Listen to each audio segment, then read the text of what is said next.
The sun was just beginning to rise over the quiet suburban neighborhood of Maplewood Lane, casting a golden glow on the rows of neatly trimmed lawns and pastel-colored houses. It was the kind of place where everyone knew each other's names, or at least pretended to, and life seemed to move at an unhurried pace. Today, however, the calm rhythm of the street was interrupted by the rumble of a moving truck pulling up in front of number 1423. Out stepped Marcus Johnson, his broad smile lighting up his face as he stretched his arms toward the sky. Behind him came his wife, Angela, holding their youngest daughter Lily's hand while keeping a watchful eye on their older son, Elijah, who had already darted ahead to explore the front yard. The Johnson family exuded warmth and optimism, excited about this new chapter in their lives. After years of saving and planning, they had finally found their dream home. A cozy 4-bedroom house with a spacious backyard perfect for weekend barbecues. As Marcus directed the movers carrying boxes labeled kitchen and living room, Angela took a moment to soak it all in. She glanced around, admiring the flower beds bursting with daisies and the white picket fences that lined the sidewalks. This was exactly what she'd imagined when they decided to leave the city behind for something quieter, safer, and more family-friendly. But not everyone shared their enthusiasm. Across the street, curtains twitched slightly as curious neighbors peeked out from behind their windows. Some offered polite waves, but others simply stared, their expressions unreadable. Among them stood Mr. Harold Grayson, the self-appointed leader of the Homeowners Association, HOA. Clad in his usual pressed slacks and sweater vest, he watched the scene unfold from his porch with thinly veiled disdain. His lips pursed into a tight line as he muttered under his breath, "This isn't gonna work." Harold wasn't alone in his sentiments. Next door, Mrs. Evelyn Harper sipped her morning coffee, shaking her head disapprovingly. "They don't belong here," she whispered to herself, though loud enough for her husband to hear. Across the way, young Timmy Thompson tugged at his mother's sleeve, asking why the new neighbors looked different from everyone else on the block. She shushed him quickly, avoiding eye contact with anyone passing by. Despite the icy reception, or perhaps oblivious to it, the Johnsons remained undeterred. Marcus called out cheerful greetings to anyone within earshot, introducing himself and thanking those brave enough to approach. Angela even brought over a tray of homemade cookies to share with the neighbors, hoping to break the ice. But most doors stayed firmly shut, and the few polite exchanges felt forced like awkward small talk between strangers. What none of the wary residents realized, not yet anyway, was that the Johnsons weren't just another family looking to blend into the background of Maplewood Lane. There was something extraordinary about their arrival, a secret hidden beneath the surface of their friendly smiles and humble demeanor. For now, though, the tension simmered quietly, waiting for the right moment to boil over. By evening, the moving truck was gone, and the Johnsons sat together on their front steps, watching the sunset paint the sky in hues of orange and pink. "It's beautiful here," Angela said softly, leaning her head against Marcus's shoulder. He nodded, squeezing her hand reassuringly. Little did they, or their skeptical neighbors, know, the real story of Maplewood Lane was only just beginning, and soon, the entire neighborhood would learn that appearances can be deceiving. The next morning, the air in Maplewood Lane felt heavier than usual. The Johnsons woke up early, eager to settle into their new routine. Marcus brewed a pot of coffee while Angela unpacked kitchen utensils, humming softly to herself. Outside, birds chirped cheerfully, but inside the other homes on the block, whispers buzzed with growing unease.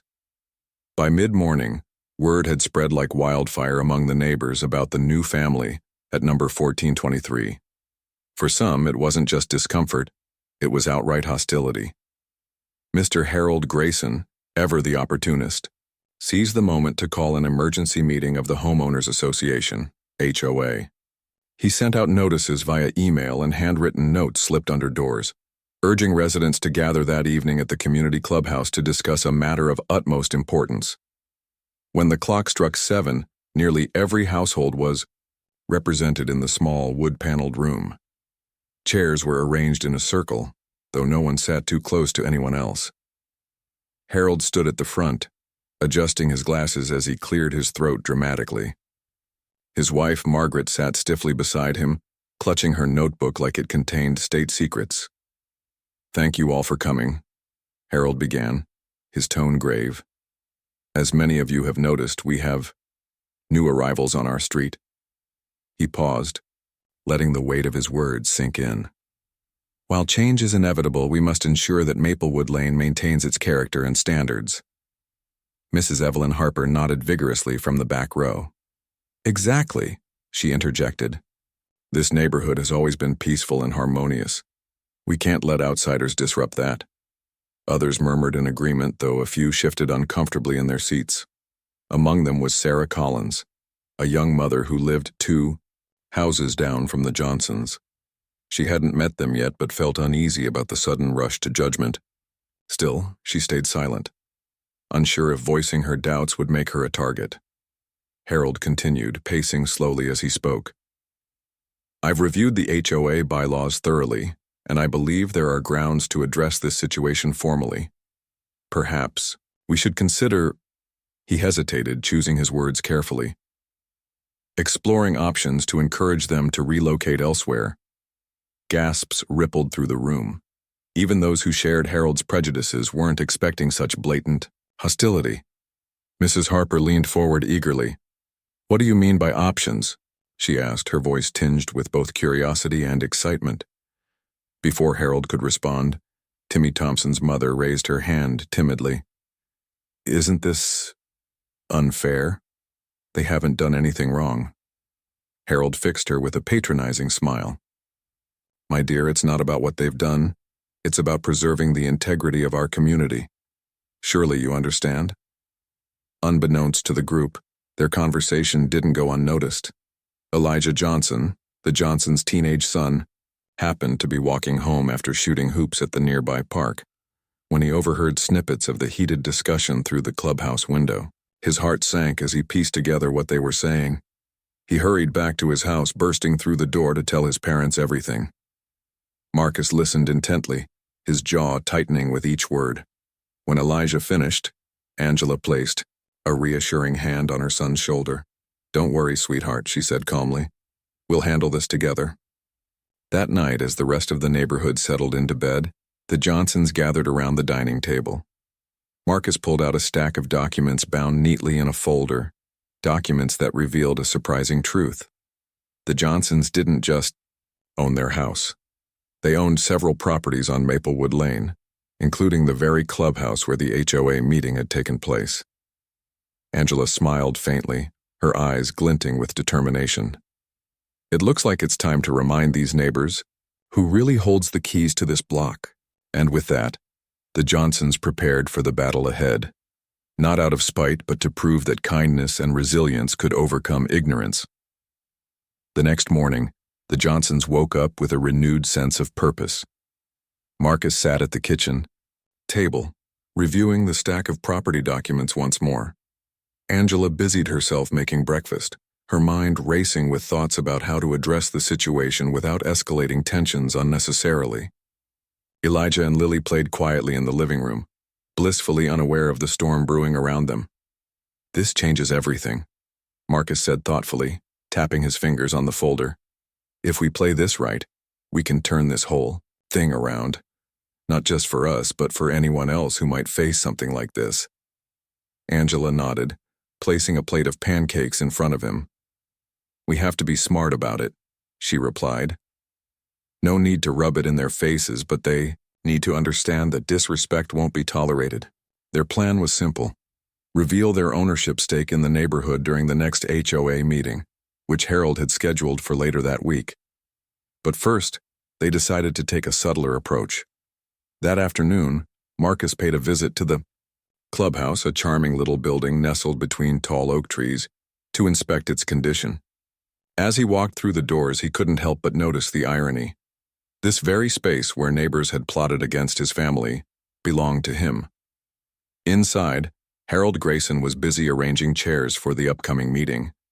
When he saw Marcus enter, his face flushed red. Can I help you? He asked curtly, his tone dripping with thinly veiled hostility. I hope so, Marcus replied warmly, extending a hand. I'm Marcus Johnson, your new neighbor. Just wanted to introduce myself properly and check out the clubhouse since I'll likely be attending meetings here. Harold hesitated before shaking his hand, clearly flustered. "Ah, yes. Welcome," he muttered, forcing a stiff smile. "Is there anything specific you'd like to see?" "Just getting familiar with the place," Marcus said casually, glancing around. He made small talk about the upkeep of the building, asking questions that seemed innocent enough but left Harold squirming. By the time Marcus left, Harold felt uneasy, though he couldn't quite put his finger on why. Meanwhile, Angela took matters into her own hands by visiting some of the more approachable neighbors. She stopped by Sarah Collins' house, bringing along another batch of homemade cookies. Sarah greeted her warmly, visibly relieved to meet someone willing to bridge the gap. "These are delicious," Sarah exclaimed after taking a bite. "Thank you for stopping by. Honestly, I've been meaning to introduce myself." Angela smiled kindly. "It's nice to finally meet you too. How are you finding life on Maplewood Lane?" Sarah hesitated, unsure how much to share. Finally, she admitted, "To be honest, things have been tense lately. Some people aren't exactly welcoming when change comes along." Angela nodded, understandingly. "Change can be hard for everyone, but sometimes it brings opportunities we didn't expect." As the days passed, whispers began circulating among the residents. Rumors spread that the Johnsons weren't just ordinary homeowners, they were investors with significant influence in the area. At first, no one believed it, dismissing the gossip as idle speculation. But when Harold received a formal letter from Marcus confirming their ownership of multiple properties, including the clubhouse, panic set in. At the next HOA meeting, the atmosphere was electric. Neighbors exchanged nervous glances as Marcus and Angela walked in together, calm and composed. Harold tried to maintain control, but his usual authoritative demeanor faltered under the weight of the revelation. "Before we begin," Marcus said, standing up and addressing the room, "there's something important you all should know." He held up the folder containing the property deeds. "My family doesn't just live here. We're part of this community in ways you might not have realized." The room fell silent, the tension thick enough to cut with a knife. For the first time, the neighbors looked at the Johnsons not as outsiders but as equals, and perhaps even leaders. It was clear that the dynamics of Maplewood Lane were about to shift dramatically. The room was so quiet you could hear the faint ticking of the clock on the clubhouse wall. Every eye was fixed on Marcus as he stood tall, his posture confident but not confrontational. Angela sat beside him, her hands folded neatly in her lap, exuding calm strength. The Johnsons weren't here to gloat or humiliate. They were here to set the record straight and remind their neighbors of what truly mattered. "As some of you may now realize," Marcus continued, his voice steady and clear, "my family owns several properties on Maplewood Lane, including this very clubhouse. We've invested in this neighborhood because we believe in its potential, for all of us." He paused, letting his words sink in before adding, "But ownership isn't about control. It's about responsibility, and our responsibility is to ensure that this community remains a place where everyone feels welcome." Harold Grayson shifted uncomfortably in his seat, his face flushed with embarrassment. He had spent years positioning himself as the authority figure of Maplewood Lane. Yet now he found himself powerless against someone who literally held the keys to the neighborhood. Mrs. Evelyn Harper looked equally flustered, clutching her purse, like it might somehow shield her from the truth. Sarah Collins, however, leaned forward slightly, intrigued by Marcus's words. She wasn't the only one. Several others exchanged uncertain glances, unsure how to process this unexpected turn of events. For many, the idea of challenging the status quo felt daunting, but there was also an undeniable sense of curiosity bubbling beneath the surface. After Marcus finished speaking, Harold cleared his throat nervously and attempted to regain control of the meeting. "Well, thank you for sharing that, Mr. Johnson," he said, his tone overly formal. "But I think we should focus on more pressing matters such as, His voice trailed off as he realized he couldn't recall any other agenda items. Angela spoke up then, her voice gentle yet firm. "Actually, Harold, there is something else we'd like to discuss. My family believes strongly in building connections within a community. So, we'd like to host a neighborhood gathering at our home next Saturday. An open house where everyone can come together, share a meal, and get to know each other better. The room erupted into murmurs. Some neighbors seemed hesitant, while others appeared cautiously optimistic. Timmy Thompson's mother raised her hand tentatively. "That sounds nice," she said, glancing around the room for support. "I think it could be a good opportunity." Evelyn Harper scoffed loudly. "An open house? What's the point? People are perfectly fine keeping to themselves." Marcus smiled politely. "We understand that not everyone will feel comfortable attending, and that's okay. But we hope those who do will see that we're not so different after all." By the end of the meeting, the tension had softened slightly, though it was far from resolved. As the residents filed out of the clubhouse, whispers filled the air. Some expressed relief that the Johnsons weren't planning revenge, while others remained skeptical, clinging to their prejudices. Back at home, the Johnsons gathered in the living room to debrief. Elijah sprawled on the couch, scrolling through his phone, while Lily colored quietly at the coffee table. Marcus and Angela sat, side by side, reflecting on the day's events. "I think it went well," Angela said, resting her head on Marcus's shoulder. "At least they're starting to realize we're not going anywhere." Marcus chuckled softly, "And maybe a few of them will even show up to the open house." The following days brought a mix of reactions. Flyers for the event were posted throughout the neighborhood, inviting residents to join the Johnsons for food, music, and conversation. Sarah Collins eagerly accepted the invitation, bringing along her 2 young children. Even Harold grudgingly admitted that the gesture was civilized, though he stopped short of committing to attend. But not everyone was pleased. Evelyn Harper led a small group of holdouts who vowed to boycott the gathering, claiming it was nothing more than a publicity stunt. Despite their resistance, the buzz around the open house grew, fueled by curiosity and a growing desire among some neighbors to mend fences. As Saturday approached, the Johnsons prepared their home with care, decorating the backyard with string, lights, and setting up tables laden with homemade dishes. They knew the road ahead wouldn't be easy, but they were ready to take the first step toward change, one neighbor at a time. Saturday arrived, and the Johnsons' backyard was transformed into a warm, inviting space. String lights twinkled above, casting a soft glow over tables filled with homemade dishes: spicy jambalaya, savory mac and cheese, golden cornbread, and Angela's famous peach cobbler.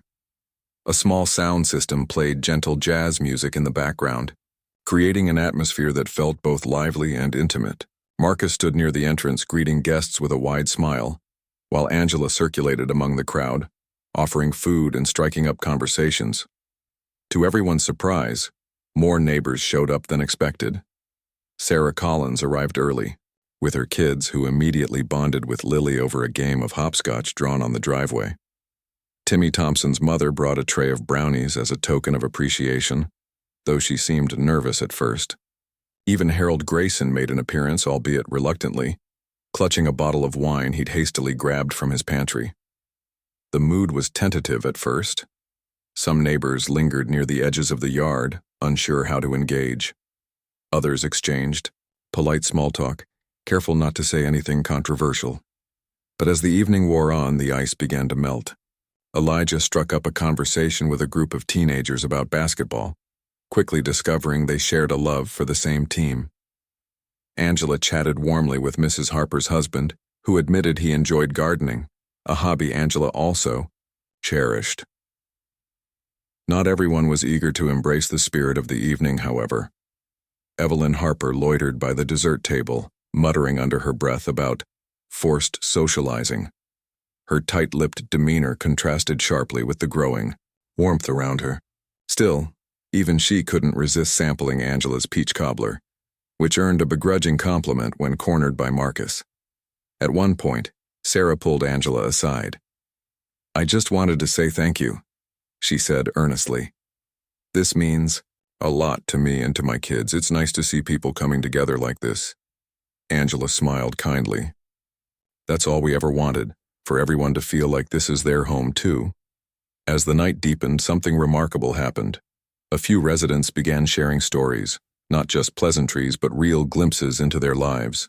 One older couple talked about raising their children on Maplewood Lane decades ago. Another neighbor confessed how lonely it had been since her husband passed away. Slowly but surely, walls started to come down. Harold, still standing awkwardly near the punch bowl, found himself cornered by Marcus. "So, what do you think?" Marcus asked casually, gesturing toward the gathering. Harold hesitated, clearly uncomfortable. "It's fine," he muttered, avoiding eye contact.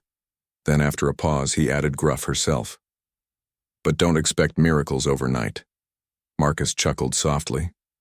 "Fair enough. Miracles take time." By the end of the evening, plates were empty. Laughter echoed through the air, and several neighbors exchanged phone numbers, promising to meet again soon. As the last guests departed, the Johnsons gathered in the living room to reflect on the night's events. "That was incredible," Elijah said, flopping onto the couch. "Did you see how many people came?" Lily nodded enthusiastically. "And Mrs. Collins said she'd teach me how to bake cookies." Angela and Marcus exchanged a look, pride swelling in their chests. While the open house hadn't solved everything, it certainly hadn't changed minds like Evelyn Harper's overnight. It had planted seeds of understanding and connection. For the first time, the neighborhood felt less like a battleground and more like a community. But as Marcus turned off the porch light and locked the door, he knew there was still work to be done. Change wouldn't happen overnight, but tonight proved that progress was possible. One conversation, one shared meal, one moment of kindness at a time. In the days following the open house, Maplewood Lane began to feel different. Subtly at first, but unmistakably. The once icy stares from neighbors softened into cautious smiles.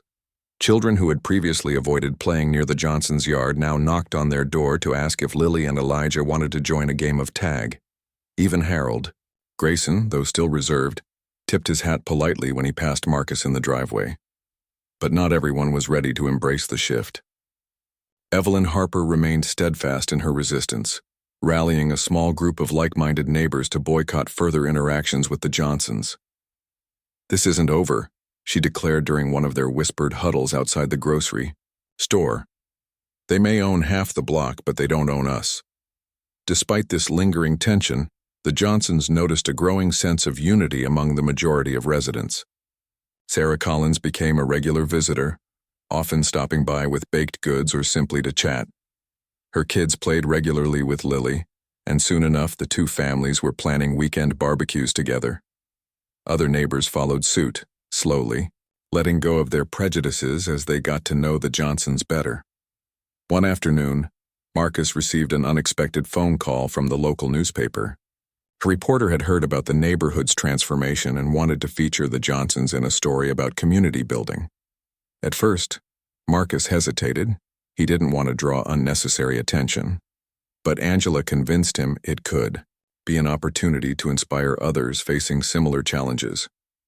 The article, titled "A Family That Built Bridges," highlighted the Johnsons' journey, from moving into a hostile neighborhood to fostering connections through kindness and resilience. It included quotes from supportive neighbors like Sarah, who praised the family for their efforts to unite the community. When the piece was published, it sparked conversations far beyond Maplewood Lane. Friends and acquaintances reached out to congratulate the Johnsons, while strangers shared stories of their own struggles with discrimination. Back home, the newfound attention brought mixed reactions. Some neighbors proudly clipped the article and hung it on their refrigerators, eager to show solidarity. Others, like Evelyn, dismissed it as propaganda. Yet even she couldn't ignore the positive changes happening around her. For instance, the HOA meetings, which had once been dominated by divisive rhetoric, now focused on practical improvements, such as organizing a community garden and hosting annual block parties. Elijah, meanwhile, found himself becoming something of a neighborhood ambassador. His basketball games drew kids from all corners of the block, breaking down barriers that adults struggled to overcome. One evening after a particularly intense game, Timmy Thompson approached him shyly. "Hey, thanks for teaching me. To that crossover move, he said, fidgeting with his sneakers. Elijah grinned. No problem, man, you're getting pretty good at it. Timmy hesitated before adding, and, sorry if my mom ever said anything rude about your family. She didn't mean it. Though the apology wasn't perfect, it was sincere. And that meant something. Elijah nodded, accepting it graciously. Tell her I said hi next time you see her. As weeks turned into months, the Johnsons continued leading by example. They hosted another gathering, this time a movie night under the stars where neighbors brought blankets and snacks to watch a family-friendly film projected onto the side of their garage. Laughter echoed through the street as children ran around, with flashlights, and adults reminisced about simpler times. Yet beneath the surface, challenges persisted. Evelyn Harper refused to attend any events, and her bitterness occasionally surfaced in passive-aggressive comments. Still, her influence waned as more neighbors embraced the Johnsons' vision of inclusivity. Even Harold, though slow to change, admitted privately to Margaret that maybe, just maybe, the neighborhood was better off now than before. One evening, as Marcus and Angela sat on their porch watching the sunset, they reflected on how far they'd come. It's not perfect, Angela said softly, leaning her head against his shoulder. But it's progress. Marcus smiled, squeezing her hand. Progress is all we can ask for. Little did they know, their efforts were about to face their greatest test yet, one that would challenge everything they'd worked so hard to build. It was a crisp autumn morning when the news spread like wildfire through Maplewood Lane. A developer had set their sights on the neighborhood, eyeing several properties, including some owned by the Johnsons, for a large-scale housing project. Flyers appeared on doorsteps overnight, announcing a public hearing where residents could voice their opinions. For many, it felt like an invasion, a threat to the peace and charm they'd worked so hard to preserve. The announcement stirred up old tensions. Evelyn Harper seized the opportunity to rally her small faction of resistant neighbors. This is what happens when outsiders take over, she declared at an impromptu gathering in her driveway. They'll sell us out without a second thought. Her words stung, but Marcus and Angela refused to let fear dictate their response. Instead, they called another neighborhood meeting, not in the clubhouse but in their own backyard, to discuss the situation openly. Neighbors trickled in, some hesitant, others eager for guidance. Sarah Collins arrived early, offering to help. Set up chairs while her kids played with Lily and Elijah. Once everyone was seated, Marcus stood before them, his expression calm but resolute. We know this development proposal has caused concern, he began. But we want you all to understand something important. No decisions have been made yet. Together, we can decide what's best for our community. Angela took over, explaining that as property owners, the Johnsons had significant influence over whether the project moved forward. Our priority isn't profit, it's protecting the heart of this neighborhood, she said firmly. But we need your input. What kind of future do you envision for Maplewood Lane? For the first time, the neighbors spoke candidly about their hopes and fears. Some worried about losing the quiet charm of their streets. Others saw potential, benefits like improved infrastructure or amenities. Harold surprised everyone by suggesting a compromise. Perhaps the developer could build smaller, thoughtful additions instead of tearing down existing homes. Evelyn remained defiant, accusing Marcus of using the situation to manipulate the neighborhood. You're only doing this to make yourself look good, she snapped during one heated exchange. Marcus met her gaze steadily. If making myself look good means keeping this community intact, then so be it. But I'm not here for me. I'm here for us. The turning point came when Sarah shared a heartfelt plea. This neighborhood has become my home because of people like the Johnsons, she said, her voice trembling with emotion. They've shown us what it means to stand together. Let's not throw that away now. By the end of the meeting, a plan emerged. The neighbors agreed to present a united front at the public hearing, advocating for limited development that preserved the character of Maplewood Lane. With Marcus leading negotiations, they worked tirelessly to draft proposals and gather support. At the hearing, the room buzzed with anticipation. When Marcus stepped up to speak, his words carried the weight of collective determination. Maplewood Lane isn't just a collection of houses. It's a community built on trust, resilience, and shared values. We ask you to honor that. In the end, the developer agreed to scale back their plans, preserving most of the neighborhood's original charm. As the decision was announced, cheers erupted among the residents. Even Evelyn, though reluctant, couldn't hide a flicker of relief. That evening, the Johnsons hosted one final gathering, a celebration of unity and perseverance. As laughter filled the air and fireflies danced in the twilight, Marcus raised a toast. To Maplewood Lane, he said, his voice warm with pride. May it always remind us that kindness conquers hate, and together we are stronger. And so the neighborhood thrived, not perfect, but profoundly changed. Through challenges and triumphs, the Johnsons had proven that even the deepest divides could be bridged with courage, compassion, and a little faith in humanity.